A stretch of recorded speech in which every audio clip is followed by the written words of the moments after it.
Pai do Senhor, gente. Amém. Fala alto. Glória a Amém. Deus. Glória a Pai do Deus. Senhor, irmãos. Amém. Vamos acordar, minha gente. A gente está em poucas pessoas, mas Jesus está aqui. Amém. Porque a Bíblia diz que quando um ou mais se reúne no nome de Jesus, ele se faz presente. Então a gente não precisa de uma multidão de pessoas para Jesus estar presente naquele lugar, porque nós estamos reunidos no nome de Jesus. Amém? Amém, Jesus. Amém, irmãos? Glória a Deus. Na verdade, eu vou falar outra coisa.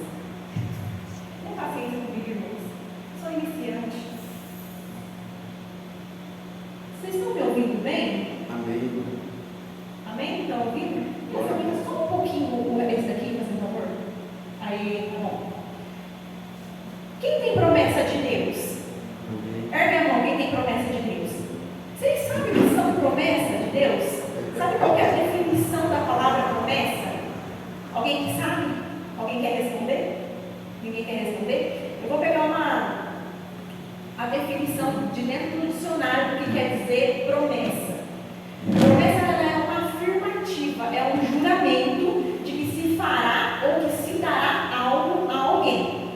Certo? Então, quando Deus promete algo para nós, Ele está afirmando que Ele vai dar ou que Ele vai fazer algo por nós ou para nós.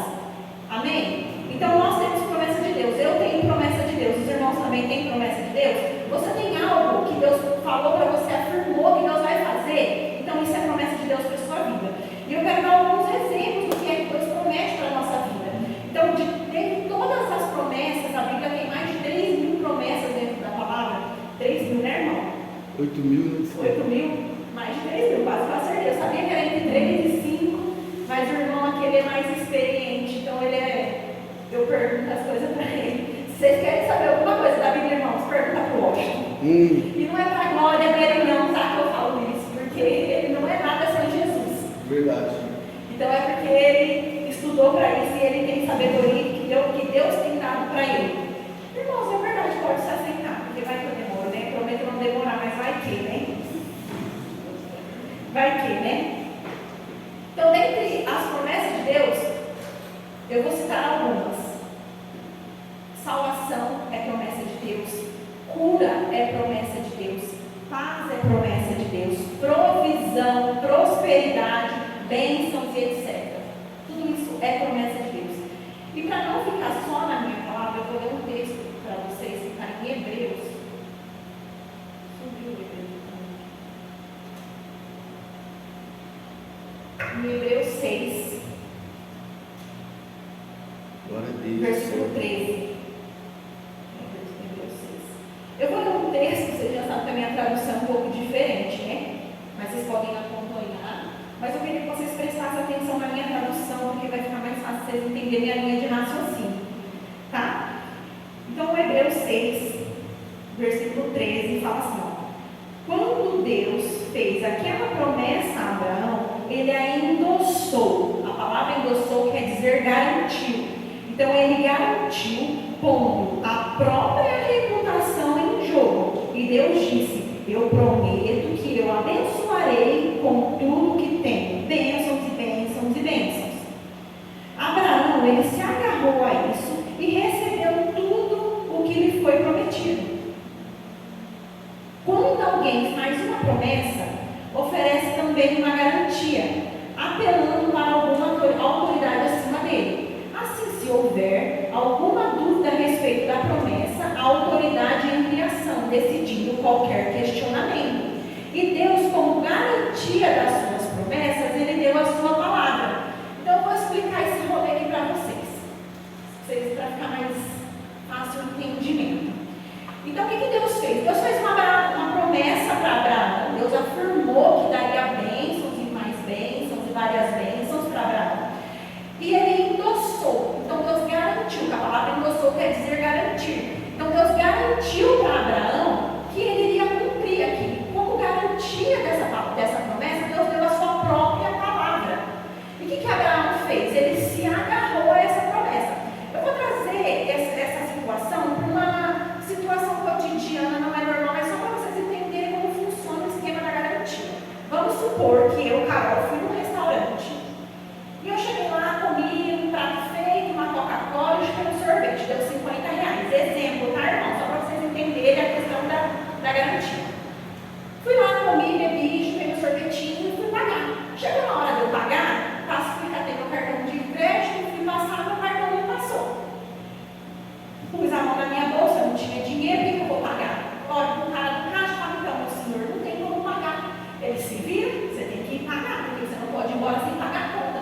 daí eu vou falar para ele assim, olha, vou bater a mão no bolso, o que eu tenho de garantia aqui que é acima desse valor que eu tenho, de R$50?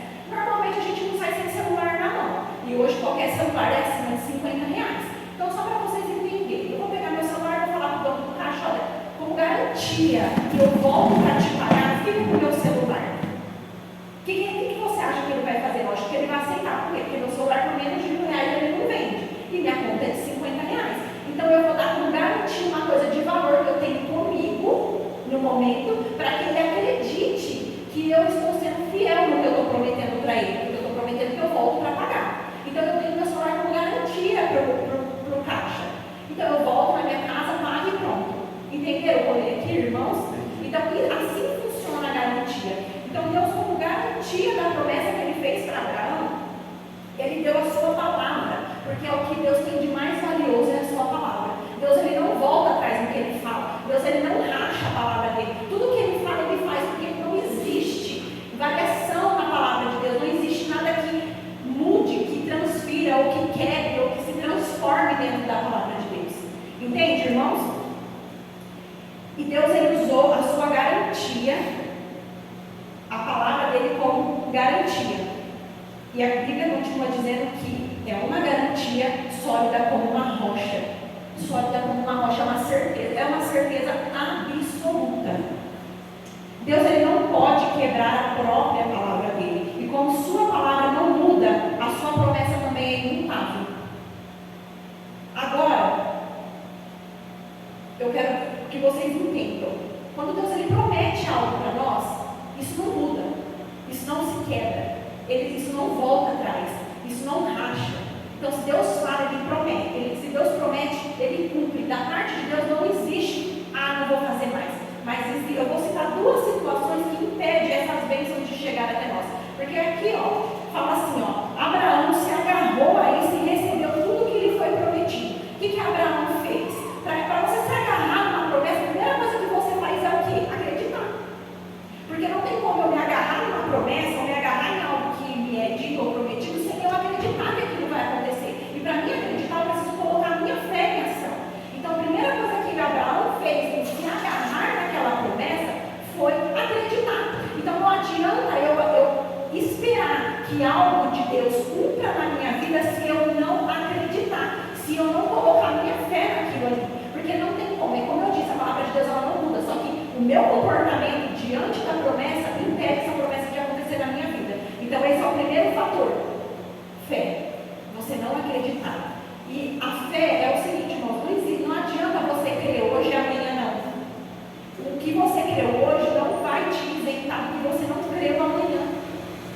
Então é crer continuamente, é crer sem oscilar, é crer sem duvidar. Amém? Uma outra situação, vou citar só duas, tá? Uma outra situação, um outro comportamento nosso que impede da promessa de Deus chegar até nós é desobediência. E eu quero afirmar que eu quero expressar para os irmãos algo que eu tenho aprendido. Deus ele fala através dos irmãos dentro da igreja, Deus ele fala através do pregador, Deus ele fala através dos louvores, Deus ele fala através da nuvem, através da chuva, através do sol, Deus ele fala através de várias coisas, a gente precisa estar atento para ouvir. E nos últimos dias eu tenho percebido que a palavra mais falada dentro dos cultos na igreja tem sido fé e obediência. É o que mais tem sido pregado dentro da igreja, pelo menos para dizer assim, nos últimos 2 meses. Principalmente por causa da campanha, tem se falado muito sobre fé e obediência. Toda vez que a gente não obedece a palavra, a gente está se afastando da promessa se cumprir na nossa vida. Então, toda vez que eu desobedeço, Deus fala uma coisa, eu faço outra. Deus fala, anda por aqui, eu ando por ali. Deus fala assim, e eu falo assado. Deus fala, age assim, e eu ajo de outra forma. Toda vez que eu desobedeço o que Deus fala para mim, eu estou me afastando da promessa de Deus. Logo, eu afirmo que somente eu tenho o poder de afastar o não cumprimento da promessa na minha vida. Somente eu tenho o poder de fazer uma barreira entre a promessa e eu. Porque Deus ele não muda, a palavra dele não muda. Ele está pronto para te abençoar. Mas 2 princípios básico da promessa se cumprir na nossa vida é fé e obediência.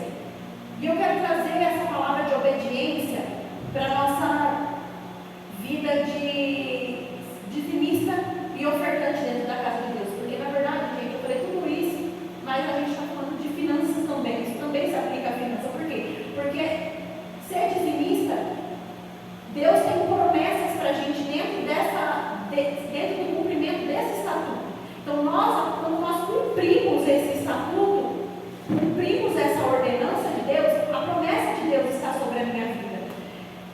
Em Malaquias, se eu não me engano, 3. Peraí. Pode colocar, Rianzinho, Malaquias. Era aqui que eu ia dar um testemunho, irmãos.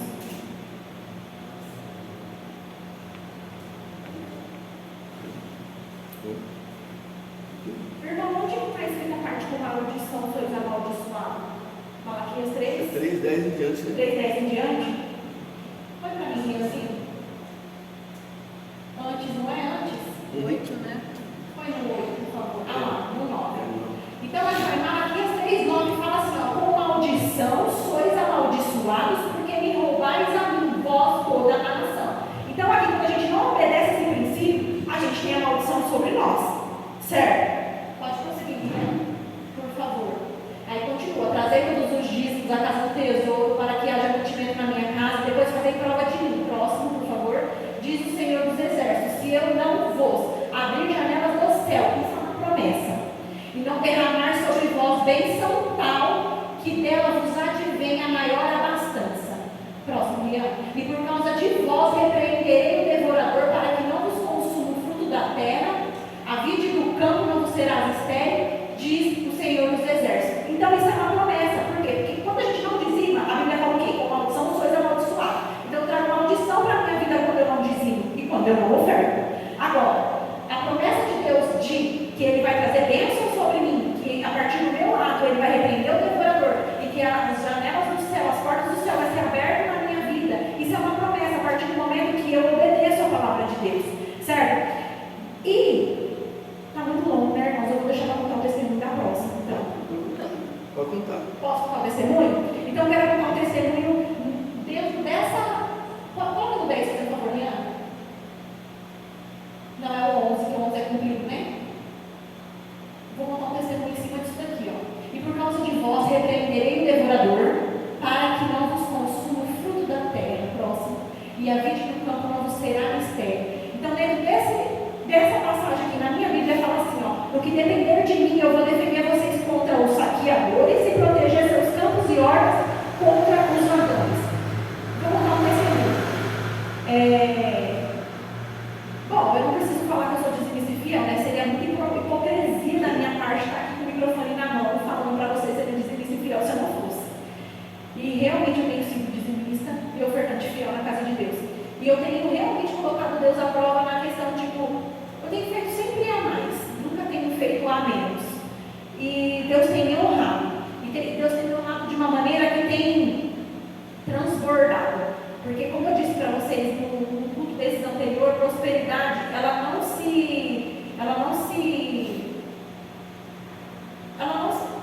subiu a palavra, mas a prosperidade ela não se detém somente em ter riquezas abundantes.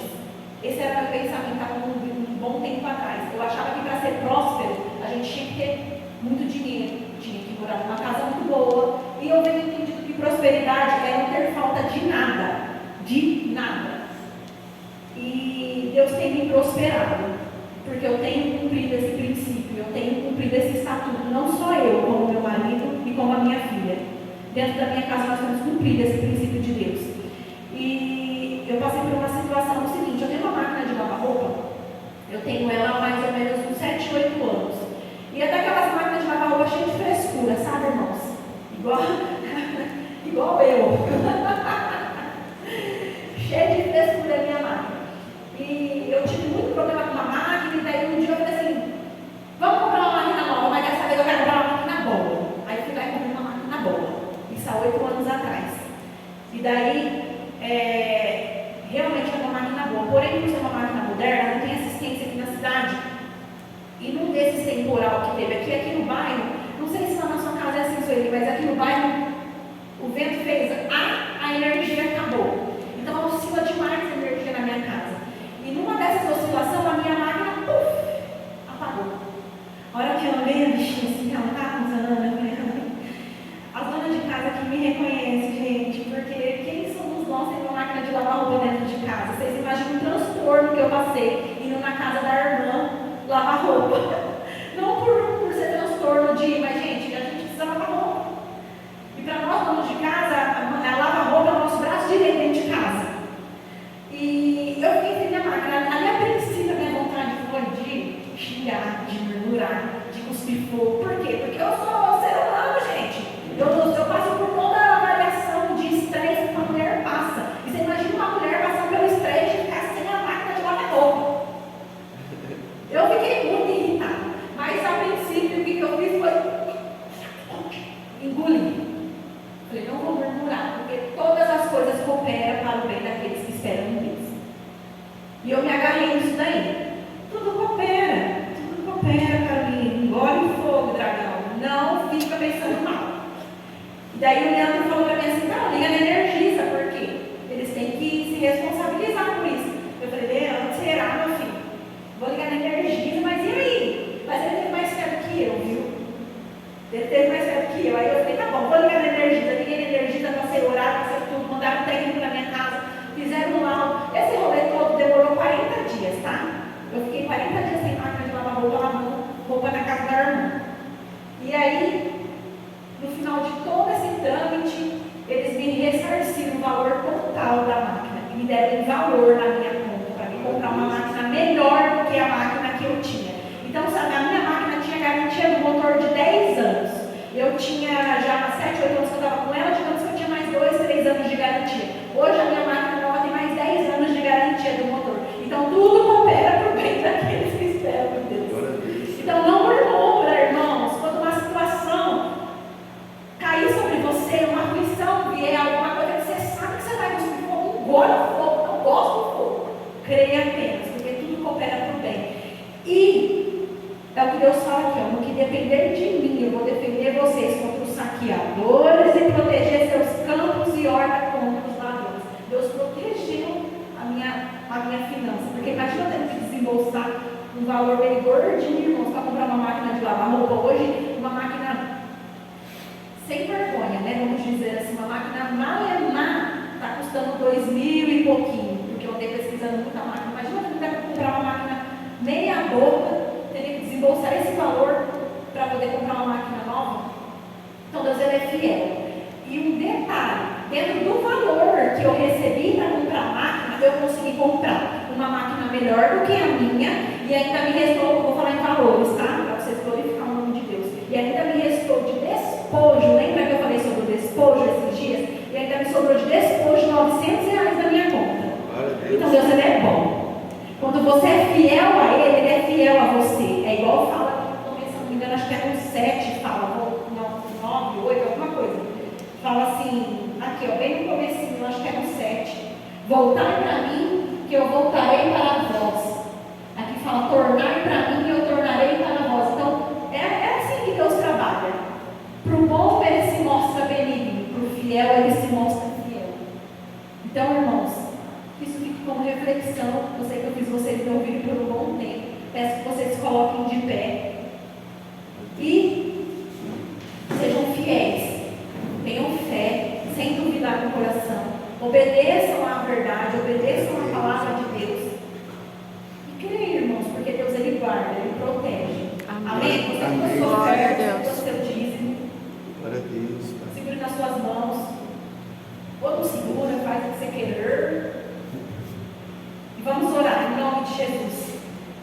Senhor, meu Deus, em nome de Jesus, nós nos colocamos diante do Senhor. Deus, a sua palavra foi dita e o Senhor tem falado tantas coisas ao nosso coração sobre obediência, sobre fé. E nós queremos, Senhor, ser obedientes ao Senhor. Deus, em nome de Jesus, coloca obediência, Deus, dentro dos nossos corações, que a gente consiga obedecer tudo que o Senhor tem nos dirigido, Senhor, para que nós possamos obedecer diante da nossa vida, Senhor, em nome de Jesus, para andar no teu caminho. Senhor, nos fortalece, nos capacita, Senhor, a ser obediente à tua palavra. Senhor, multiplica a semente, Deus, na mão do semeador. Multiplica, Senhor. Guarda, livra do saqueador,